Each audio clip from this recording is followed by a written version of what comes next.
Winston-Salem Journal, the Appalachian State Mountaineers, which he covers for that newspaper, just hired a new football coach. His name, Eli Drinkwitz. He was linked as a possible candidate for the Tennessee offensive coordinator job. And then he said, wound up now that he'll lead instead of follow. Formerly, of course, Drinkwitz was a very charismatic coach, offensive coordinator of the NC State Wolfpack.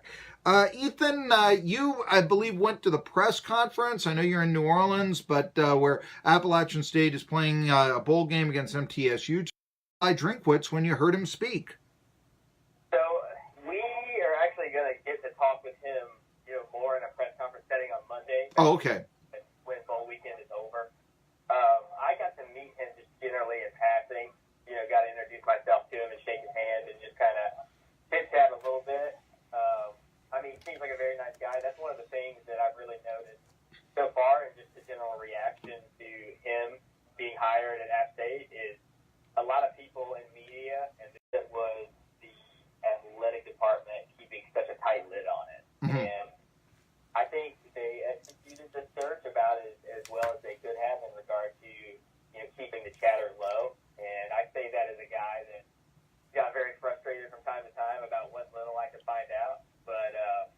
But yeah, I think one of the things about this search that was very surprising for App State is the amount of interest that they got from the outside. And I know in starting this process, inmates kind of felt like there was a need to hire someone that was familiar with the program, because it is a very important culture around this football program.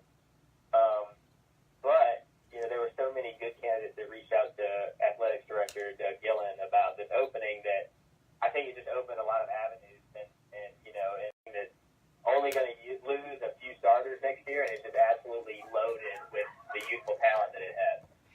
We're talking with Ethan Joyce. He covers for the Winston-Salem Journal the Appalachian State Mountaineers.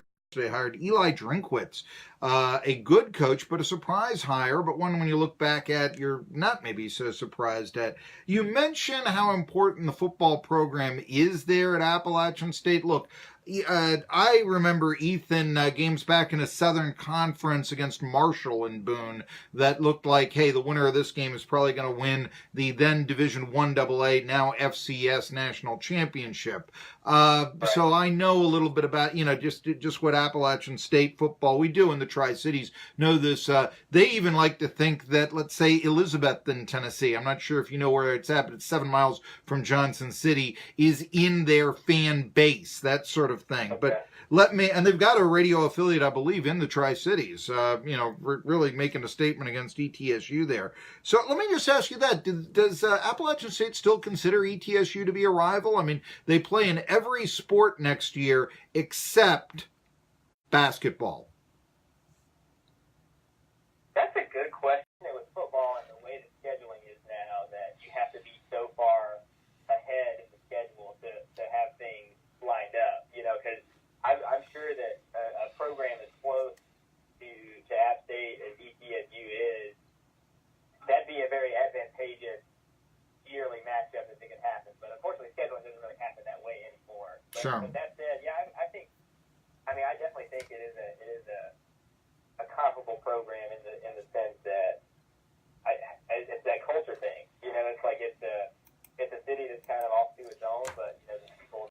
I don't have a whole lot of time to talk about the bowl game, but I do want to ask you what the Mountaineers mean to Boone. I heard to say that Appalachian State, despite being in the Sun Belt and Wake Forest and the ACC, and the ACC champ as recently as 2006, would you say that Appalachian is actually more popular than Wake Forest?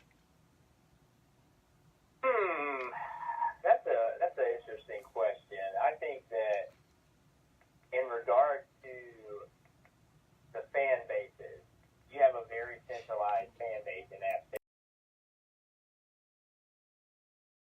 They went to App State. You have a lot of people in the Charlotte area that went to App State. You could say the same for the Triangle. And I think any private school like Wake Forest, it's going to be a little more difficult because their alumni group is way more spread out, and it's a small school. App's not necessarily a massive school, but it is a lot bigger than it used to be. But I just placing this premium on being around a football game on a Saturday, and that's been something that's been going on at App State for a long time, and it's partly due to their culture. If you look at the two programs, I think you could definitely make the argument for that culture to exist. And I mean, it's a fat and happy fan base right now in regards to how things have gone, especially in this FBS transition. So people are naturally going to keep that excitement going because the Mountaineers just keep winning. I have 10 seconds left here. I guess if we don't have a chance to get to the bowl game or even a little bit more on Drinkwitz, can you stay through the break? Sure. Okay, let's do it.